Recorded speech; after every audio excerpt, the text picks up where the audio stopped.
What a crappy day I've had, you guys. I'm so happy to be here to gossip with you, to cheer my ass up, because I was sad today. It happens. Just one bad thing after another, and I kept trying to think positive, but just nothing improved.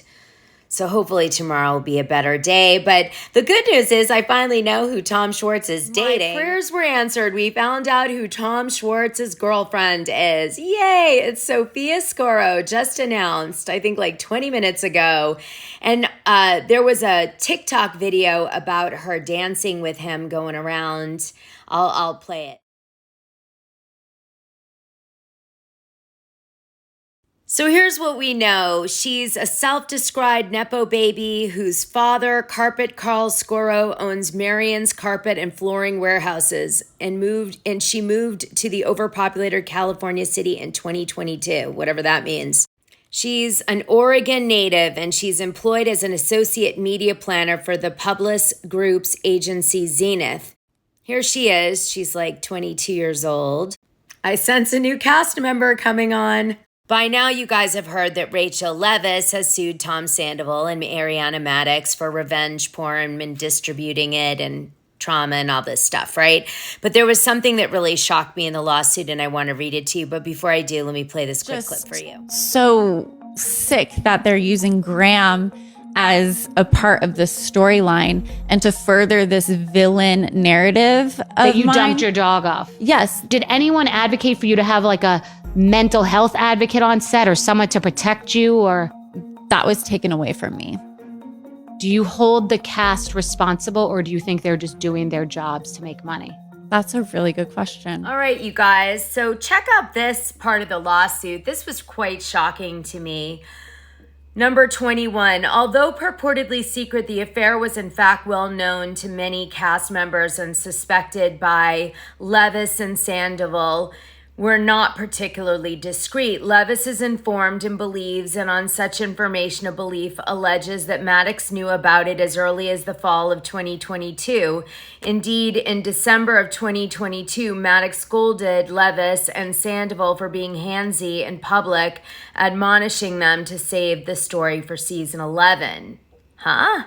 So it would be pretty disappointing if this whole time Ariana Madix knew that Tom Sandoval was seeing Rachel Leviss, and we were thinking the whole time that she was blindsided and destroyed by the whole thing, and it was all acting. Like, that's just so crap. I'm already feeling pretty down about reality TV. That would really send me over the edge, so I really hope it's not true. Now, could someone please tell me who Does 1 through 50 is in the lawsuit, because I need to talk to them. Does 1 through 50 are individuals and or entities whose true names and capacities are currently not known to Leviss. Does 1 through 50 are legally responsible and liable to Leviss to the extent of the liability of the defendants. Leviss will seek leave to the court to amend this complaint to reflect the true names and capacities of the defendants designated herein as Does 1 through 50 when such identities and capacities become known. Who are these women or entities? So very disturbing to hear Rachel Leviss believe that revenge porn was distributed by Ariana Madix to a bunch of people that Ariana knows, which she's obviously denied completely. She said she saw the video for like a few seconds and then just put the phone down and never copied it or anything to anyone, and it only existed on Tom Sandoval's phone. And Tom Sandoval is going to have to prove that he was given the right to record Rachel in a text message or something, or he's going to have to testify under oath that she gave him verbal permission to record her, because otherwise it is done against her will, and it is, he'll lose the case. And she could get huge damages. Well, supposedly Tom Sandoval wants to settle it before it becomes a jury trial. That would be very bad for the show and the network. So I guess there'll be a settlement unless Rachel Leviss wants to destroy them. She could. And let's not forget Olivia Sloan, who went on Howie Mandel and said that she had had a 1-month-long fling with Tom Sandoval while Rachel was in her Meadows place trying to get help for her trauma. So he was totally dedicated, supposedly, to Rachel while she was in the Meadows, but simultaneously he was sleeping with this girl on and off for a month. I mean, come on. I'm going to be dropping an episode 134. It's called Why Rachel Leviss Did This. And I did that show with a talent manager that used to work with Raquel back in the day when she was doing the beauty pageants. And she spilled a lot of tea and insight into why Rachel Leviss might have done what she did with Tom Sandoval. So it's official. Jax Taylor and Brittany Cartwright, alumni from Vanderpump Rules, the new cast core of the Valley. They're separated. Jax is living in their primary house, and Brittany allegedly moved out and is separated. She went to TMZ and talked about it and said he needed to make some changes. The fans think it's because Jax cheated on Brittany during the show. We're going to see some of that play out, I guess, based on what Brittany told TMZ. And so we're going to see how it goes. Now, Jax was denying it. But of course, Brittany was not denying it and screaming it to the press as much as possible. So it's kind of a weird dynamic happening. And then I heard the cast members on the Valley think that it's a PR stunt. Brittany Cartwright removes her name, Couchy. She's now just Brittany Cartwright, trying to, I guess, solidify that it's real. But this better not be a scam for ratings. Well, we start tonight's show with Single AF cocktail book, pictures being taken with Ariana Madix. She's telling Katie Maloney about the theme of the book. And I guess this book did pretty well. It was, I think, a New York Times bestseller during the height of Scandival. Let me show you some more pictures from it as we chat about what happened in tonight's episode. We learn that Ariana's going to tell the story of her relationship through cocktails. Oh boy. The end, you die of poisoning. No, I'm just kidding. Anyway, here's one. Good chemistry. This must be the beginning of the book. Anyway, these are supposedly drinks for bad bitches. I kind of like the idea of that. I probably can't make them, though. They're probably too sophisticated for me. Well, this one is not going to land great after Rachel Levis's lawsuit, because that's obviously the phone where she sees the text messages between Rachel and Tom Sandoval, and they call it Explosion, the drink. Sheena Shea is in a torn situation with Ariana Madix. Ariana has made it clear that she will not be friends with anyone who chooses to stay friends with Tom Sandoval. However, Sheena is having trouble because Sheena Shea is broke during the pandemic and can barely pay her bills because I guess the show's on pause. And I'm just thinking to myself, how is that possible? And then just 3 years later, you're able to buy a $2.5 million house. But I guess that's what she said happened. So maybe they made that much money because of Scandival. They were living paycheck to paycheck, but not anymore. It's kind of surprising. Well, anyway, Sheena Shea is like, you know, Tom Sandoval gave me a few grand and I didn't even have to ask him when he thought I was in need because I was pregnant and I didn't have a lot of money. But that kind of made Brock Davies look like a loser husband, honestly. Just saying. So they wake up in the morning and it's beautiful in Lake Tahoe and they start the day with yoga class, and Sheena Shea is pissed because Brock Davies is late and he gets sat away from her and she's forced to sit in yoga class with Tom Sandoval. And this is going to be a team building yoga class. So she's going to have to interact with Tom Sandoval now. So she's really upset because she's feeling really triggered by Tom because she cares about Tom and wants to be friends with him. But she's so angry with him for betraying Ariana in the way that he did. She can't get over it. It's like torture. And she's mad at him for ruining, the dynamics of the entire relationship. and probably putting her in danger too, because Rachel puts a restraining order on Sheena Shea and she had to go to court and do all this stuff, and it eventually was dropped. But it was a very traumatic event for everybody. You know, I think Sheena losing control like that and having a physical altercation with Rachel, and Rachel being at the end of that altercation after being so close with Sheena Shea, like it was a lot for everybody in real life. So watching this scene at first, I feel like this.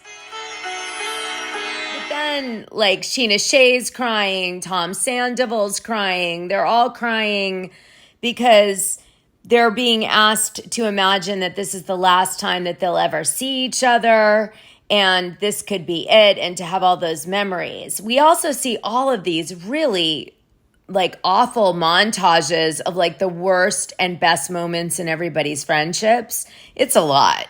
And the truth is, nobody's really doing yoga. It's more of like meditation exercises. I mean, the whole thing was a little odd, but whatever. The idea was to try to get everybody feeling things so we could watch what they were feeling, kind of mimic, I guess, how the audience felt about everything that went down. And also get everybody back in a place they might be able to film together. Sheena Shea, in the middle of it, runs up the stairs. She's crying, and she's pissed at Brock Davies for being late and making her sit with Tom Sandoval. And Brock's like, wants to say the producers made me sit there, but can't. So he says this. He says, I know you just needed to work through your problems, and that was what this exercise was about, so I didn't want to get in the middle of it. I wanted to just force you to confront your feelings with Tom Sandoval. Yeah, right. Oh, God. So then we jump to a little gossip that Katie Maloney went out with a guy named Kevin who runs the emo night that she and the girls DJ'd and is, I guess, a party that people go to in Los Angeles. But he doesn't know what penne pasta is, and he's kind of drippy. And Katie Maloney's like, I'm not going to date another man-child. I just can't do it. And thank God she doesn't go on another date with that guy. Anyway, they end up going in this cable car thing up into the mountain in Lake Tahoe. And while they're on it, Brock Davies tries to stand up for Sheena Shea. And he says to Tom Sandoval, listen, you know, this has been really hard for your friends. You need to have a little more grace and be a little more apologetic, because every time someone tries to call out Tom Sandoval about like what he did and maybe get an apology from him, it's like he goes on the defensive and says all the bad things that they did to him, or he says what they benefited from his whole scandal from him. So he's like, doesn't want to hear it. So Brock is like standing up for Sheena about the podcast and how difficult this has been on her. Tom Sandoval was like, I don't care, because she kept coming for me week after week on her podcast. Give me a break. I was like a punching bag. She kicked me when I was down over and over again. And Brock was like, well, you shouldn't have slept with your girlfriend's buddy behind her back for 7 months, and maybe this wouldn't happen in the first place. And we're just back on that same rigmarole. I just want to mention Tom Sandoval's shirt that he's wearing in the entire day in this scene. It's an I Feel Fine shirt. And I do believe that's Tom Sandoval's real feeling about all his kind of fake bullshit emotions he shows that day. I think this shirt was him basically having a laugh that he's going to be doing all this drama, but really is deep down inside feeling just fine about everything that's transpired up to this point. And it's at this moment I'll bring up the good chemistry drink in Ariana Madix's book.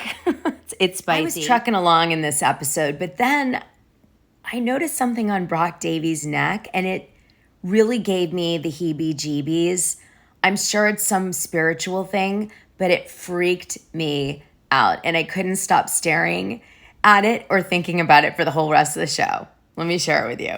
And here it is, ladies and gentlemen. It was a lock of thick hair, like it looked like human hair. I mean, maybe it's horse hair, in a braid, burnt around his neck.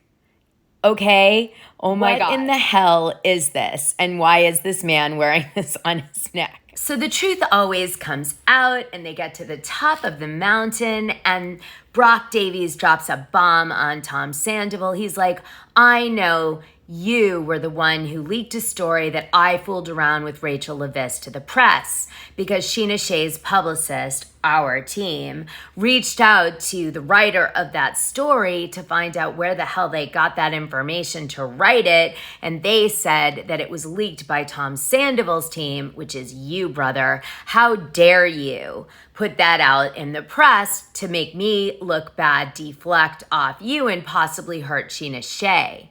And production didn't include too much about this in the edit. They minimized this argument, I think, because, like I said, they're trying to build Tom Sandoval back up, and it's really hard to do because he always says the wrong thing, and he's kind of an a-hole. But essentially, they're trying, okay?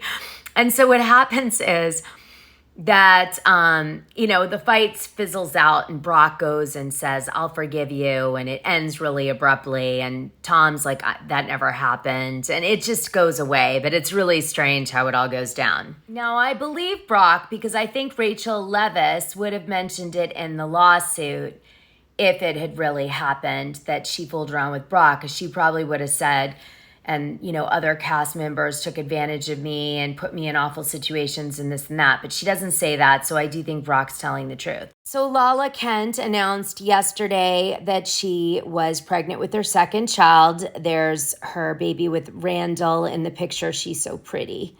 And Lala's pregnant, and that's it. She's going to raise it with her mom, and she's using a sperm donor, and I wonder what man she picked for the sperm is the big question. I really wonder. Meanwhile, if you're wondering, Randy's in Miami and he's doing a movie with Sylvester Stallone. So I think he's trying to make some money and make things right. What can I tell you? Let's hope. So then they get on the boat, which I showed you in my recap last week as a sneak peek, and they are having a lovely time and drunk, and Brock gets really hammered, and Tom Sandoval and Lala get into it. Lala says, you said I was a douche and to be real in the press, and that's a joke considering you were cheating for 7 months and not being real the whole time. How dare you? And she wanted him to apologize, but he refused to apologize and instead said you lied for several years while you were, I guess, with Randy Emmett. And so how dare you criticize me for a 7-month-long affair when for years you made us not talk about all your scandalous stuff behind the scenes, that you didn't want your real life out there in so many ways. And we did what you asked, and we didn't put it on camera. So, it's kind of bullshit that you're pulling this on me now, was his position. And they go back and forth for quite a long time. And then finally, Sheena Shea's like, look, you're not getting it. She's been standing up for you, and she's one of the only people in the group doing it. And you're coming for her, and she's just all she wants is an apology in that one moment in time. You don't need to go back 7 years. And you're also not letting her evolve, which was one of the points Lala made. I thought it was an excellent point, which is you can't just pretend I'm the same person every year. I'm growing. I'm in a period of my life where I'm maturing and I'm learning new things, and you can't pigeonhole me. I'm not going to let you. And this is something recent you did and something I did a long time ago. And I thought that was really good. So I just want to say before I wrap it up that the big question of the week is, will Ariana Madix accept Sheena Shea's friendship if she also wants to rekindle her friendship with Tom Sandoval, even if it isn't the same? And that's where we're left on a cliffhanger this week. So I hope you go check out the podcast tab this Friday and listen to the Rachel Leviss show. My show was one of the only shows that tried to tell an alternative narrative to people hating on Rachel at a time where everyone was really, really angry with her. I tried to find someone that might give us some information about her past and coming up in the beauty pageants that might give us an idea of how this could have happened. And I think I did a pretty good job on that show in sharing it. So listen to part of it in the podcast tab, join the Patreon, and listen to the whole episode. It is a good one. I do try to write my shows so they don't get old. The patrons will tell you. All right. Like, subscribe, and hit the notification button, and I'll see you next week.